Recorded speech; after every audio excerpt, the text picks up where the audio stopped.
Restaurant workers in Illinois can be paid less than minimum wage. Tips don't always make up the difference. Women of color earn anywhere from $5 to $8 less per hour than white men. A bill the restaurant industry is fighting is coming up on Sound Ideas.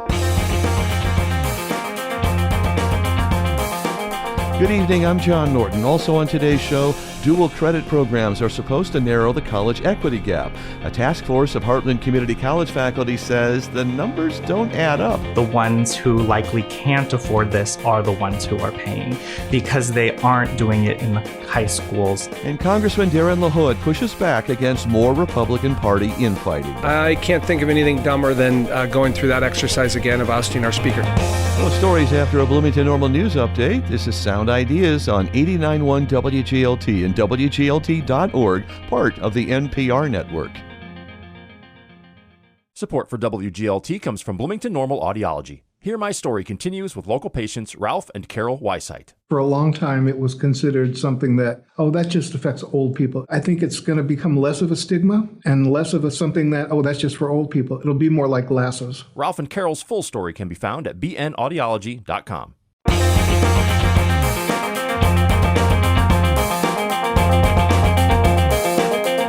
From the campus of Illinois State University in Normal, this is WGLT's news magazine, Sound Ideas. I'm John Norton. Restaurant workers depend to a great extent on tips. They don't get a full minimum wage, but a bill in Springfield would change that. WGLT's Charlie Schlenker reports.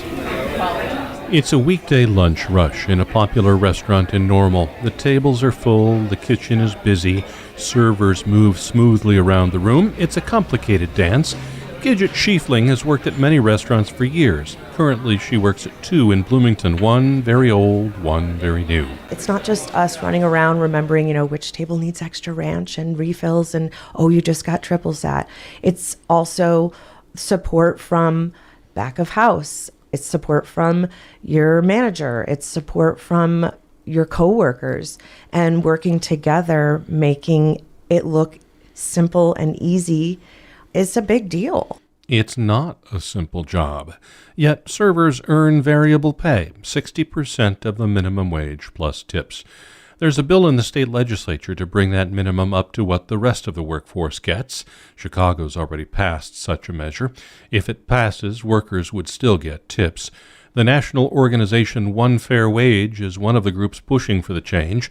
Group President Sarojaya Raman says the tipping system in the U.S. has its roots in the years following the Civil War. Subminimum wage for tipped workers comes from devaluing Black lives directly after emancipation. Before emancipation, restaurant servers were white men, and tipping was not part of the American restaurant culture.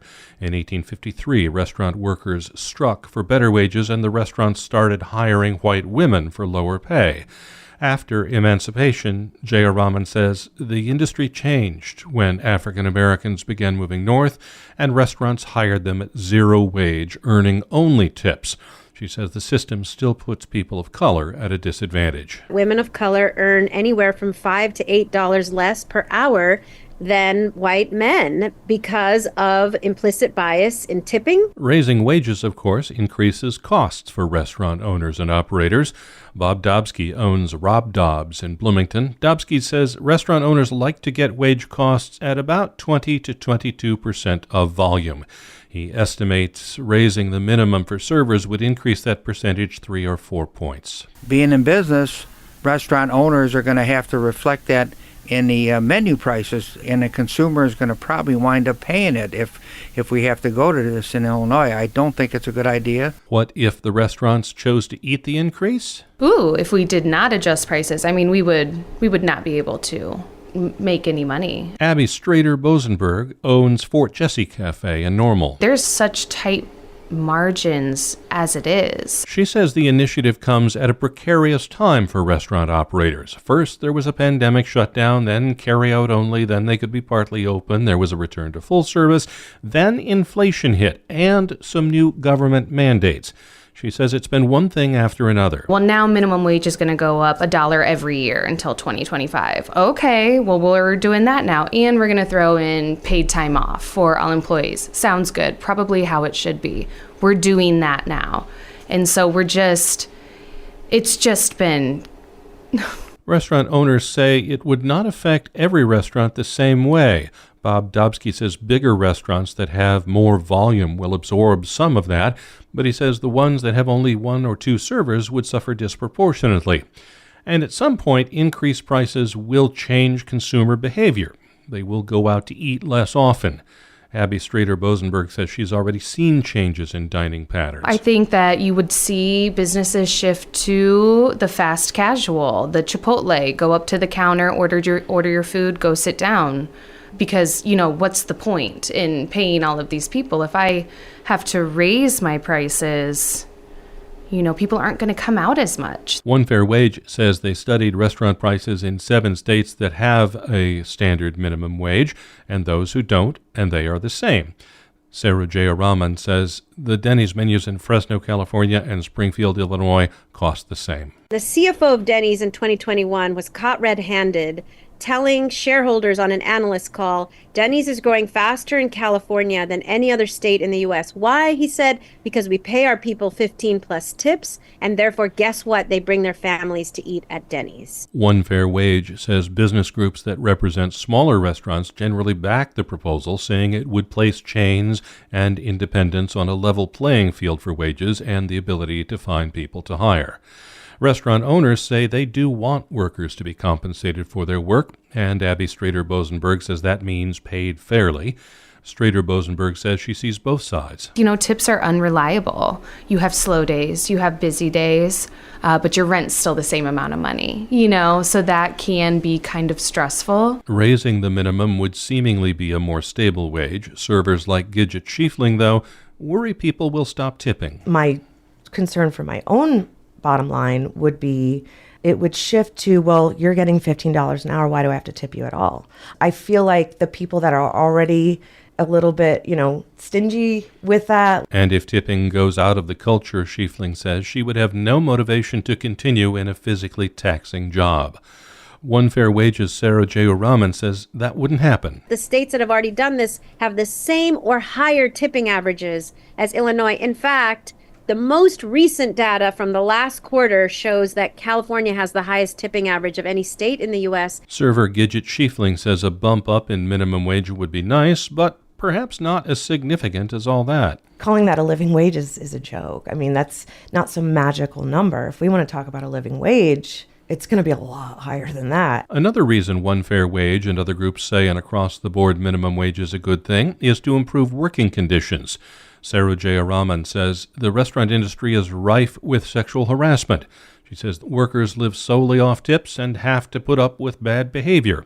Server Gidget Schiefling acknowledges sexual harassment is an issue. Patrons standing too close, grabbing shoulders, and such. It happens. That is kind of one of the ugly underbelly things of service industry that happens a lot. Schiefling says, though, she doubts that is a sufficient reason to pass the bill. Because there's no guarantee. I think that stopping that sort of thing comes with more of education and management, places that may not back up their staff. One Fair Wage says workers in states that have an across-the-board minimum wage report 1/2 the rate of sexual harassment of states that have the sub-minimum wage system, because if a worker is not completely dependent on tips, she can tell a harasser to buzz off. It's natural for people to worry about change, even if the claims of improvements are likely to come true. The Illinois Restaurant Association polled tipped workers in Illinois. 87% said they are happy with the way the system works right now. Gidget Schiefling is in that camp. I like how it is, and if we start messing with it, I just feel like the fallout is going to hurt us in the end. One Fair Wage says including tipped workers in a standard minimum wage is an idea to right historical and current wrongs whose time has come. I'm Charlie Schlenker. Coming up tomorrow on Sound Ideas, you'll hear that a group of state lawmakers is looking for ways to address the teacher shortage in Illinois. You'll hear from a Bloomington Normal area lawmaker who will help look for solutions. How people feel about this economy doesn't always match up to their own economic reality. So what are people saying? Makes for a good economy anyway. We'll tell you next time on Marketplace. Listen to Marketplace beginning at 5:30 this afternoon on WGLT, sponsored by SEFCU. The UN estimates about 20,000 babies have been born in Gaza since the war began. we'll hear from some moms who are having to navigate life with a newborn in a war zone. She told me, I wish I never gave birth. I wish I didn't have this kid to come to life. Tomorrow on Morning Edition from NPR News.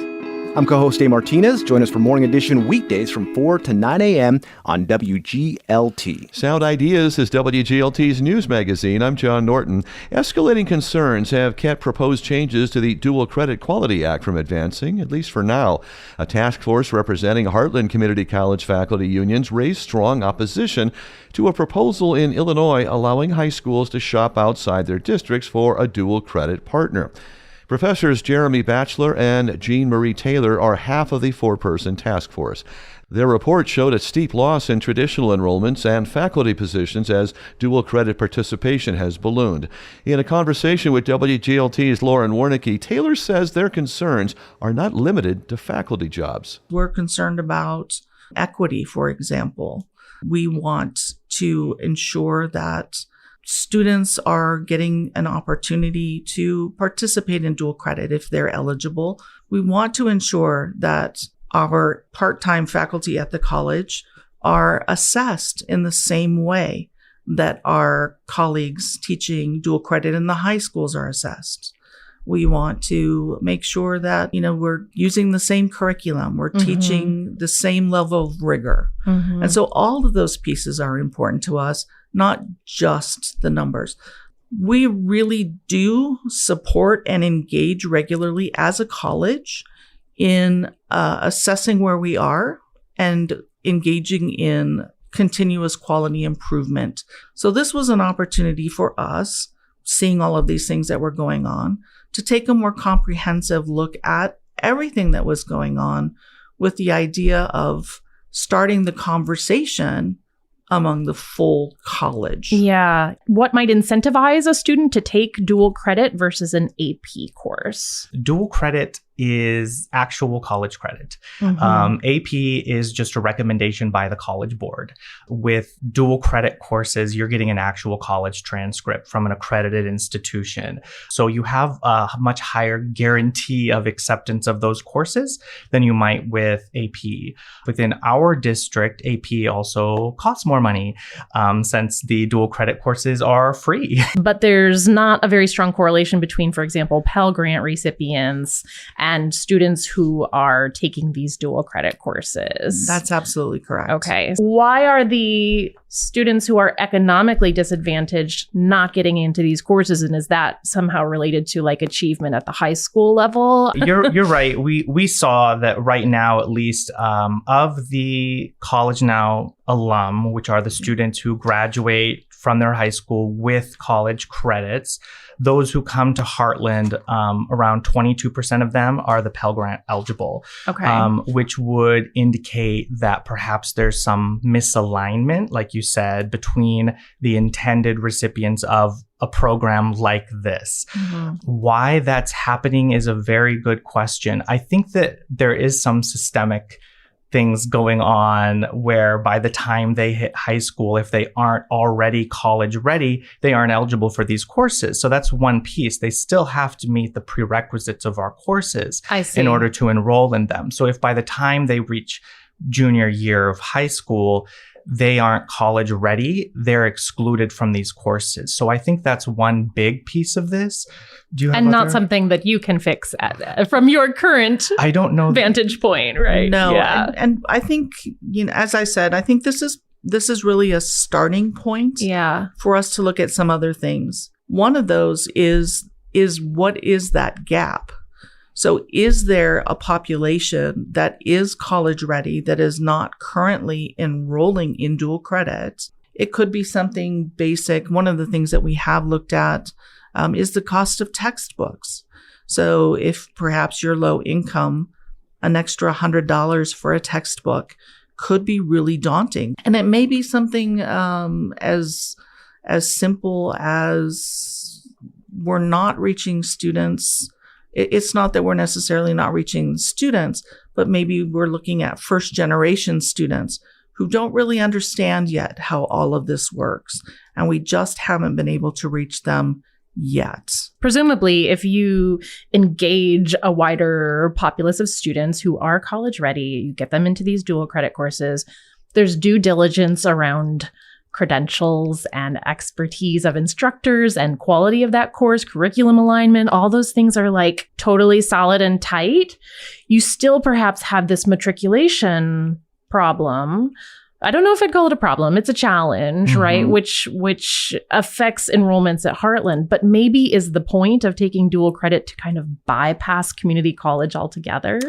Go and straight to a seeing 4-year. that with such low matriculation rates. Right. When we're seeing over a 70% reduction in matriculation rates since that started being tracked in 2013, we have to ask ourselves, where are these students going?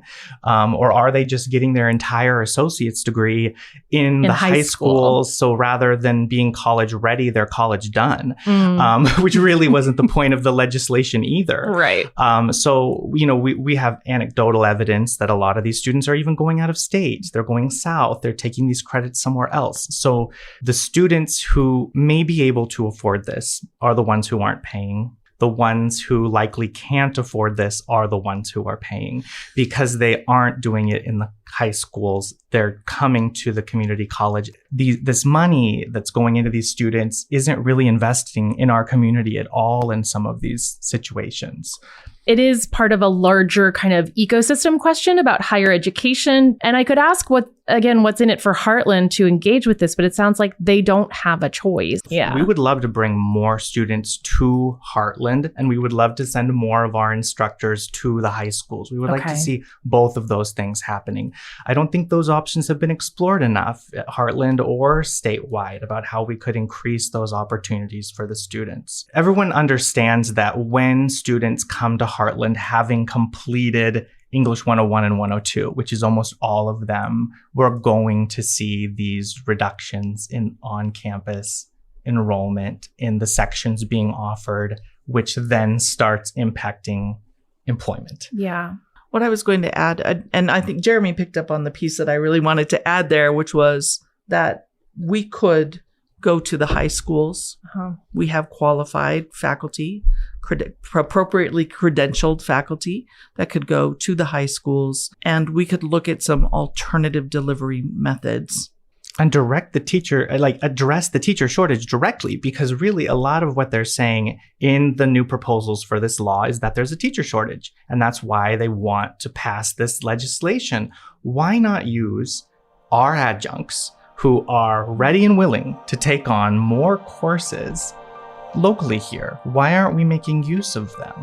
I don't understand that. That was Jeremy Batchelor and Jean Marie Taylor with WGLT's Lauren Warnicki. Both spoke on behalf of the unions representing Heartland Community College faculty. The House bill failed to reach a vote on the Higher Education Committee last week. Taylor and Batchelor personally collected 500 signatures opposing the amendment and met with State Representative Sharon Chung of Bloomington. She is on the committee. An internal email obtained by WGLT by lobbying group Stand for Children Illinois says they plan to meet with Representative Blair Sherlock soon to, quote, hammer out a deal, unquote. The email says community college presidents and trustees are neutral on the bill. They just have to, quote, get the unions on board. Central Illinois Congressman Darin LaHood says Congress is looking to offer more incentives to get more skilled workers into the workforce. In our final story on Sound Ideas today, WGLT's Eric Stock reports on LaHood's visit to the new Advanced Manufacturing Lab at Heartland Community College. The Republican LaHood represents parts of Bloomington Normal. LaHood says many employers in his district continue to complain about a lack of skilled labor. He says he'd like to see more incentives for employers, perhaps in the form of tax credits. Setting the example of working with the private sector to fit with their needs is going to be a huge component with that. So I think this is a great example of it. Heartland Community College opened the $17 million training facility last month in hopes of addressing the skilled labor shortage. Heartland President Keith Corneal estimates the new center could attract as many as 300 more students starting in the fall. We're getting a lot of calls from students and others in our community, young people, high school, some people that are working right now and are looking for new skills and upskilling. The manufacturing center also includes a new electric vehicle lab. Congressman LaHood says he'd like to see more financial incentives for battery production for electric vehicles in the U.S. One thing we're concerned about serving on the Select Committee on China is how do we make sure we're incentivizing domestic production and domestic innovation and creativity when it comes to the EV space. And so we're definitely promoting that also, and that's a big part of what we're doing. To the federal spending bill Congress recently approved to keep the government open, that did not get LaHood's support. Well, if it was fiscally responsible, I would have. There was many things in there that, listen, I didn't want the federal government to shut down. I don't think we should have that as a goal. LaHood did not elaborate on any specifics he'd like to remove from the $1.2 trillion plan, but said he'd support across-the-board spending cuts. The bill helps fund several projects in the Bloomington-Normal area, including $2 million for the Locust-Colton Sewer Separation Project in Bloomington, $1.5 million for stormwater improvements in Normal, $850,000 to reconfigure Vernon Avenue in Normal from 4 lanes to 3 near Colleen Hoos Elementary, and over $500,000 for the McLean County Historical Society to continue digitizing newspaper images for future public access. Congressman LaHood says he still supports House Speaker Mike Johnson, who helped craft the spending bill. Far-right Congresswoman Marjorie Taylor Greene called for a vote to remove Johnson as Speaker. LaHood says Johnson should stay in the role. I can't think of anything dumber than going through that exercise again of ousting our Speaker. We have a tight governing majority now. It's a very partisan atmosphere, but I think using the motion to vacate to get rid of Speaker Johnson is a really dumb idea. Johnson became Speaker 5 months ago. His predecessor, Kevin McCarthy, lasted less than a year in the role before House Republicans voted him out. This after he worked with the Democrats to pass a similar spending bill. Congressman LaHood says the U.S. should not push back against Israel over the deaths of more than 32,000 Palestinians in the war in Gaza. LaHood says the Israelis should decide on their own how to respond after Hamas attacked last October. I don't think we should be getting involved in the politics of another country. And the U.S. abstained from a United Nations Security Council vote this week to demand a temporary ceasefire in Gaza. And LaHood says he's still waiting for a reply from Postmaster General Louis DeJoy regarding plans to reduce operations at several mail processing centers in central Illinois, including Peoria and Champaign. LaHood says the postmaster has not effectively made the case for why those processing centers should downsize. It seems to me that the decision they're taking doesn't take that into account, and so we have concerns about the downsizing, but more importantly, the effect it has on mail service for our constituency, particularly many of our rural areas, that's their lifeline on a daily basis is getting their mail on time and 6 days a week. LaHood and Democratic Congressman Eric Sorensen wrote a letter to DeJoy on the matter in February. They requested answers by this Friday. I'm Eric Starr. And that's Sound Ideas today, WGLT's news magazine made possible in part by Bloomington Normal Audiology. I'm John Norton, story help in WGLT's Eric Stock, Charlie Schlenker, and Lauren Warnicki. Ryan Toohey edits the show. This is 89.1 WGLT and WGLT.org, part of the NPR network.